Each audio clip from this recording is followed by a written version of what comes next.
πειρατές του Βορείου Αιγαίου. Μόλις πέσει ο ήλιος στις συχνότητες του Ράδιο Θεσσαλονίκη.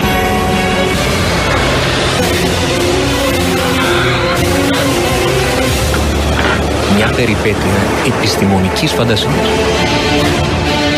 Μια απόδραση καλοκαιρινή. Ακούστε μας. Ταξιδέψτε μαζί μας. Φύγετε τώρα που μπορείτε. Τώρα που μπορείτε. Τώρα που μπορείτε.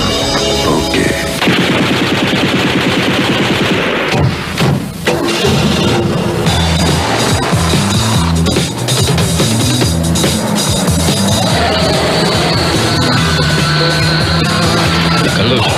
Πάνε δεν θα έχω μετρήσει. Άκουγα. Εδώ ακρόαση. Έχει πέσει λίγο ισχύ εδώ. Σαν το σκυλί το μαύρο. Τώρα έβγα έξω γιατί θα σου σπάσω την κεφάλα. Τραγουδάρα και το επόμενο εδώ από το φακελάρα, το περτονιάδι και το ρουλάρα την καλά και ρουλάκι μου για σένα αυτό το τραγούδι για την νέα. Καμία σχέση. Το επόμενο.